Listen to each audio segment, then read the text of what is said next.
नमस्कार. फाटले व्हिडिओंत बायलो आनी BJP हांच्या संबंधा विशीं हांव उलयल्लों. एका पॉयंटाचेर तो विशय थांबयल्लो, पूण हो विशय हांगा सोंपना, ताका आनीकय फांटे आसात अशें हांवें म्हणिल्लें. तो जो फांटो उरिल्लो आसा ताचेर आज उजवाड घालपाची गरज म्हाका दिसता. आनीक ताचें कारण अशें की भारत हें हिंदू राष्ट्र जावचें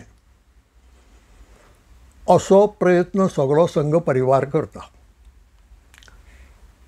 ह्यो कांय बायलो तांचे बरोबर वावुरतात. म्हणटकच असो अर्थ जाता की तांकांय बी हें हिंदू राष्ट्र जाय. हिंदू राष्ट्र जावप सोंपें न्हय, पूण समजुया जालें जाल्यार परिणाम कितें जातलो वा वायट कितें जातलें हें समजुपाची गरज आसा. पयली गजाल म्हळ्यार हावळ येतली ती हिंदू बायलांचेर, आनी दुसरी हावळ येतली ती मायनॉरिटी समाजांचेर. आतां हें कशें घडटलें हेंय विस्कावन सांगपाची गरज आसा. पयली गजाल म्हणजे RSS ही जी मुखेल संघटना आसा तिचो मुखेल हावेस भारताक हिंदू राष्ट्र करपाचो. आतां हिंदू राष्ट्र म्हळ्यार कितें तर देशाक धर्म आसतलो आनी तो हिंदू आसतलो. म्हणजे भारत हें हिंदू धर्माचें राष्ट्र. देशाक धर्म आसतलो आनी सरकाराकय धर्म आसतलो. इतल्यार हें सोंपना, कारण हाचे आनीकय परिणाम आसात. आनीक ते परिणाम इतले वायट आसात की ते खातीर धर्माचेर आदारिल्लीं राष्ट्रां जावचीं न्हय असो विचार जगांत जाला. आनीक खूब थोडीं राष्ट्रां हीं धर्माचेर आदारिल्लीं आसात. आतां राष्ट्रीय स्वयंसेवक संघाचे उद्दिश्ट हो हावेस भारत हें हिंदू राष्ट्र करपाचें आशिल्ल्यान तो हावेस फुडें व्हरपाचो प्रयत्न BJP करता. हो प्रयत्न करता आसतना हिंदू राष्ट्र म्हणजे कितें आसतलें तें ते कोणाक सांगनात. तांकां खबर ना अशें हांव म्हणचो ना, पूण ते सांगनात, स्पश्ट करून सांगनात हिंदू राष्ट्र म्हणजे कितें तें. पूण हिंदू राष्ट्र म्हणजे कितें तें समजून घेवपाची गरज आसा. हांवें सांगलें तशें पयली गजाल म्हणजे देशाचो धर्म हिंदू जातलो, सरकाराचो धर्म हिंदू जातलो.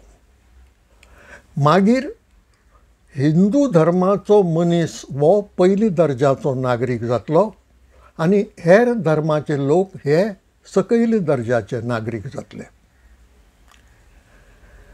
आनी हिंदू धर्मांत आदले तेंपार जें जें कितें आशिल्लें तें बरेंच आशिल्लें अशें धरून तें हाडपाचो प्रयत्न जातलो. आनी तें सगळें बरें नाशिल्लें. म्हणटकच जें बरें नाशिल्लें तें हाडपाचो प्रयत्न करतकच जें वायट घडटा तें वायट ह्या देशांत घडूं येता. आतां हिंदू राष्ट्र म्हळ्यार कशें चलता ताची एक देख आमकां दाखयात अशें जर कोणेंय म्हळें जाल्यार तशी देख ना. आयच्या संवसारांत एकूय हिंदू राष्ट्र ना. नेपाळ हें आमचें शेजारी राष्ट्र कांय वर्सां फाटीं हिंदू राष्ट्र आशिल्लें. राजेशाही आशिल्ली थंय आनी तेच बरोबर राष्ट्र धर्माचेर आदारिल्लें आशिल्लें. तें तांकां वायटाक पडलें. त्या खातीर तें राष्ट्र फाटीं पडलें, मागाशिल्लें उरलें, बॅकवर्ड जालें. आनी ताका लागून लोकांनी ताजेर विचार करून राजेशाही ना केली आनी हिंदू राष्ट्र म्हणपाचें ना केलें. आनी नेपाळ हें आज सेक्युलर राष्ट्र आसा. आनी हें खुद्द नेपाळी फुडाऱ्यांनीच सांगलां कित्याक तांणी हो बदल केलो तो. कारण धर्माचेर आदारिल्लें राष्ट्र हें फुडें वचूंक पावना, तें फाटीं पडटा. तशें नेपाळ पडलें आनी देखून तांणी तें बदललें. ही देख आमचे मुखार आसा. पूण हिंदू राष्ट्र कशें चलता तें दाखोवपाची देख ना. पूण दुसरे धर्माचेर आदारिल्लीं राष्ट्रां कशीं चलतात तीं पळयत जाल्यार आमकां हिंदू राष्ट्र कशें चलतलें हाचो अदमास सहज येता. संवसारांत आज कांय इस्लामी राष्ट्रां आसात. इराण आसा, पाकिस्तान आसा आमचे शेजारी, आनी अफगानिस्तानूय आसा जें आमकां सामकें लागीं आसा. हातूंतल्या पाकिस्तानाची जर देख घेतली जाल्यार एक गजाल स्पश्ट कळटा की थंय बायलो आनी दादले हांची समानताय ना. दुसरी गजाल, मुसलमान नागरीक आनी दुसरे धर्माचे नागरीक हांचे मदीं समानताय ना. मुसलमान नागरीक हो पयली दर्ज्याचो आनी हिंदू, क्रिस्तांव वा दुसऱ्या हेर धर्माचे लोक हे सकयल्या दर्ज्याचे. जे हक्क मुसलमान नागरिकांक आसात ते हक्क दुसरे सगळे हक्क दुसरे धर्माच्या लोकांक नात. आतां हाजी एक बरी देख, चड बरी देख आसा ती अफगाणिस्तान. अफगाणिस्तान ह्या राष्ट्रांत तालिबान नांवाची संघटना निर्माण जाली. ह्याच प्रयत्नांतल्यान अफगाणिस्तान हें इस्लामी राष्ट्र करपाच्या प्रयत्नांतल्यान जे कर्मठ, एक्स्ट्रिमिस्ट, अतिरेकी, ऑर्थोडॉक्स आशिल्ले तांणी तालिबान नांवाची संघटना केली आनी आज अफगाणिस्तानांत तालिबान सत्तेर आसा. पाकिस्तानांत ना, पाकिस्तानांतूय तालिबान आसा पूण सत्ता तांच्या हातांत वचूंक ना. अफगाणिस्तानांत ती सत्ता तालिबानाच्या हातांत गेल्या आनी थंय कितें चलता, थंय दादलो आनी बायल हांची समानताय ना, निखालस ना. बायलेचेर कितलींशींच बंधनां आसात. बायलांनी उंचेलें शिक्षण घेवंक जायना हें एक बंधन आसा. बायलांनी नोकरी करूंक जायना हें दुसरें एक बंधन आसा.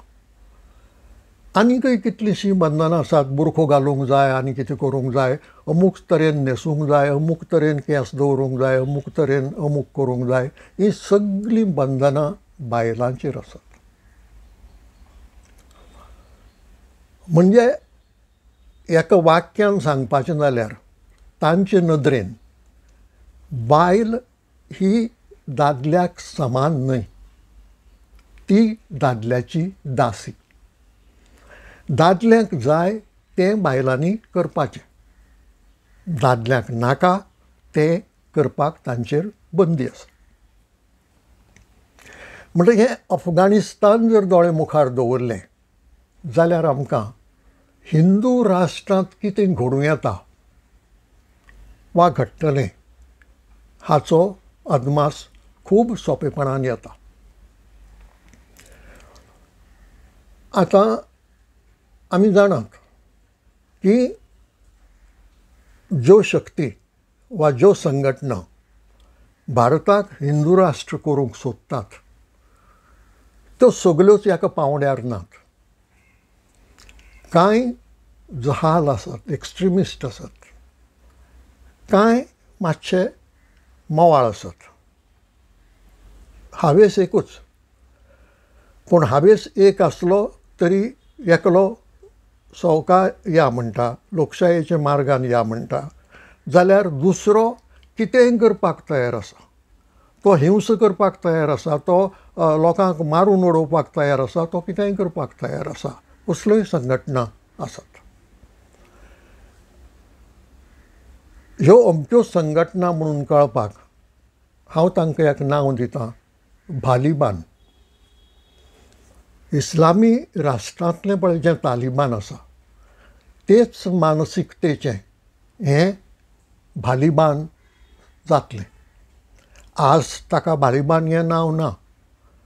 आज ताका कोण सनातन संस्था म्हणून वळखता, कोण हिंदू जनजागृती म्हणून वळखता, कोण BJP संघ परिवार म्हणून वळखता, अशे वेगळे वेगळे नांवांनी वळखतात.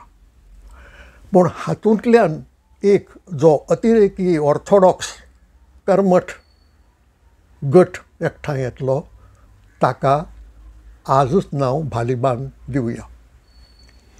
आतां हें भालिबान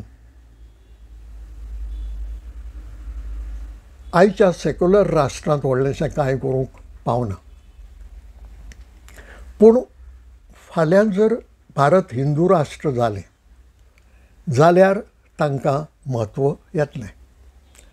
कारण ते म्हणटले की आमी हिंदू धर्म खऱ्या अर्थान ह्या राष्ट्रांत हाडूंक सोदतात.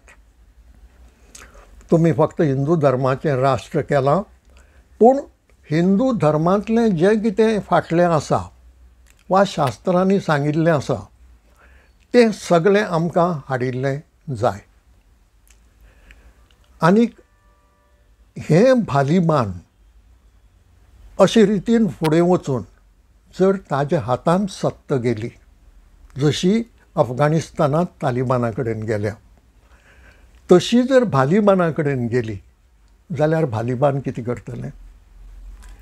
भालिबान पयलीं दादलो आनी बायल हांचे मदली समानताय ना करतलें. हाचें कारण हिंदू धर्मांतच ती समानताय ना. ताजेर बोट दवरतले. आमची शास्त्र सांगतात की दादलो आनी बायल ही एका पावंड्यार नात.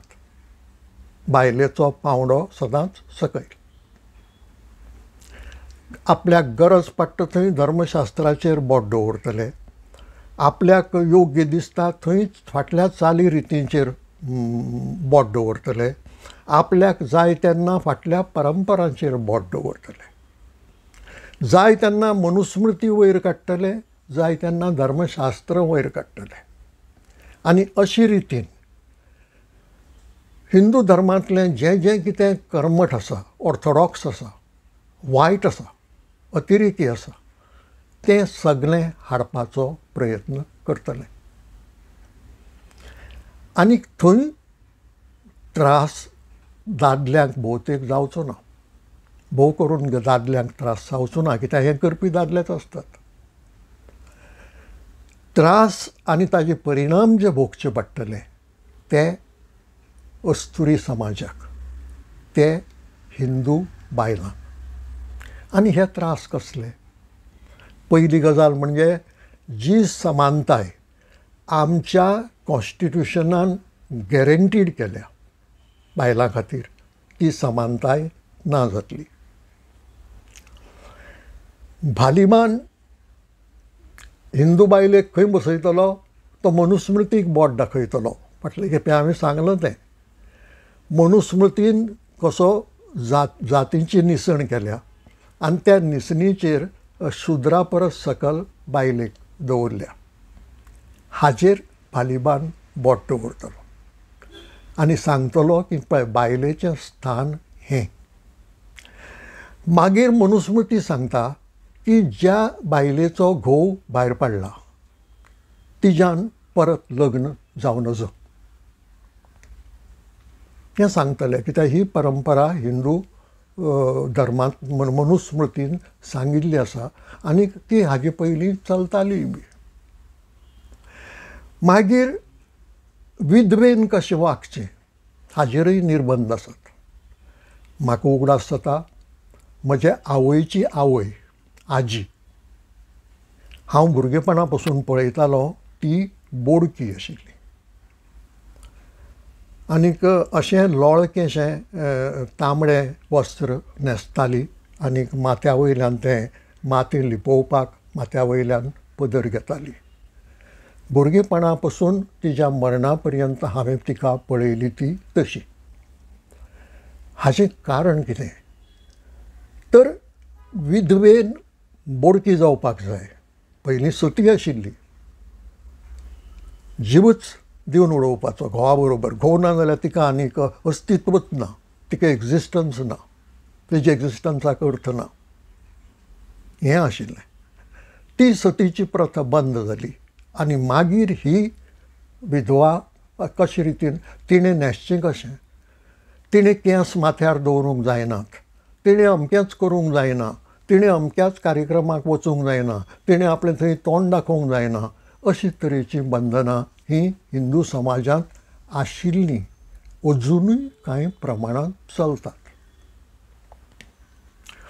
म्हणटकच भालीबान जर आयलें आनी तें जर सत्तेर आयलें तर तें हो कायदो करतले, असले नेम करतले आनी हे नेम पाळपाची परिस्थिती बायलांचेर येतली. हें हिंदू बायलांक लागू जातलें चड करून, कित्याक हिंदू धर्माच्या नांवान घडटा न्ही हें. म्हणटकच हिंदू धर्मशास्त्रां कितें सांगतात, हिंदू मनुस्मृती कितें सांगता, धर्मशास्त्रांत आनीक एक सांगिल्लें आसा की बायलेच्यान वेदांचो अभ्यास करूंक नज. पळयात कशी वायट परिस्थिती ती. अभ्यास, वेदांचें पठण, वेदां वाचप, वेद पाठ करप, वेद पाठ केल्ले दाखोवप, हें बायलांनी करूंक जायना अशीं बंधनां आशिल्लीं. आजूय बी तशीं बंधनां आसात, जायतीं आसात, जीं कळनात सट करून आमकां. पुजारी म्हणून जो आमगेर कोण येता, प्रिस्ट म्हणून येता, तो दादलोच आसता, बायल मनीस नासता. आतां कांय जाण प्रगत विचारांनी बायलांकूय तें शिक्षण दिवचें आनी बायलांकूय पुजारी म्हणून फुडें हाडचें असो प्रयत्न करतात, पूण अजून तो मोठ्या प्रमाणार जावंक ना. आनी ताका लागून हीं कांय क्षेत्रां आमच्या जिणेंतलीं हीं दादल्यां खातीर राखून दवरिल्लीं आसात, आजूय आसात. म्हणटकच जीं आसात तीं हें भालीबान कायद्यान नेमांनी घट्ट करतले. म्हणटका बायलेक आनी थंय प्रवेश ना. आनीक जे बायलेक समानताय दिनासतना जातीचे निसणीचेर सामकी सकयल दवरल्या, ते बायलेक अशे परिस्थितींत शिक्षिका जावंक मेळत, ते बायलेक अशे परिस्थितींत डॉक्टर, इंजिनियर, एडवोकेट जावंक मेळत, ते बायलेक अशे परिस्थितींत विमानाची पायलट वा शास्त्रज्ञ जावंक मेळत ना. म्हाजे दृश्टीन मेळचें ना.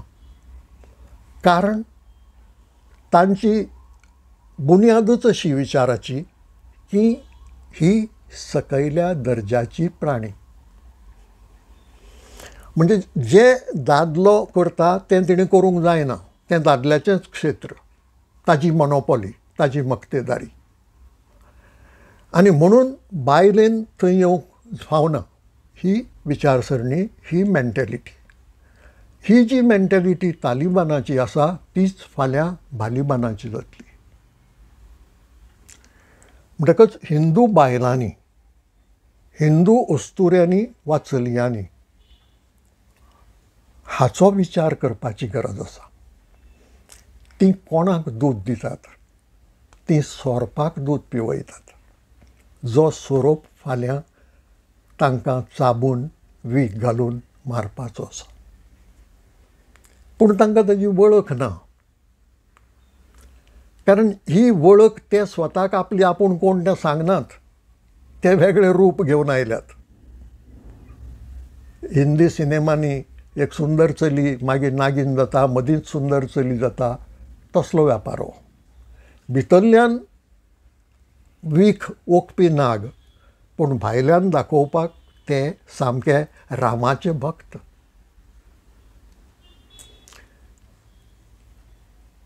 हे रामाचे भक्त हरशीं जिणेंत कितें करतात म्हणटा तें आमकां दिश्टी पडटा. केदे मोठे भ्रश्टाचार करतात, कसल्यो कसल्यो आगळिको करतात, कोणाचेर आगळिको करतात. ह्या आगळिकांक बायलो कितल्यो बळी पडल्यात हें आमकां सगळ्यांक खबर आसा. पूण खबर आसूनय हिंदू बायलो ह्या असल्या सोरपांक बळी पडटात. म्हणजे फाल्यां जर भालीबान आयलें जाल्यार चडांत चड त्रास जातलो तो हिंदू बायलांक. हे खातीर तांणी आपलो फुडार चिंतून असले शक्तीक पयस दवरपाची गरज आसा. असले शक्ती कडेन सत्ता वचची न्हय असो प्रयत्न करपाची गरज आसा, आपल्या स्वताच्या बऱ्या खातीर. दुसऱ्या खातीर म्हणना. ही सेवा दुसऱ्याची न्हय, पूण आपलो स्वताचो फुडार सुगूर करपाक आनी आपलो फुडार परजळीत करपा खातीर ह्यो ज्यो आडखळी ही भालीबान हाडूंक पळयतले तांकां आदींच पयस दवरप हें गरजेचें, हें तांणी वळखूंक जाय. आनी फकत वळखून उपयोग ना, त्या प्रमाणे कृती आसूंक जाय. तुका कळटा, तुका समजता, तरी आसतना तूं ताका दूद पिवयता सोरपाक, जाल्यार ताजो कांय उपेग जावचो ना. म्हणटकच हें दूद दिवपाक जायना.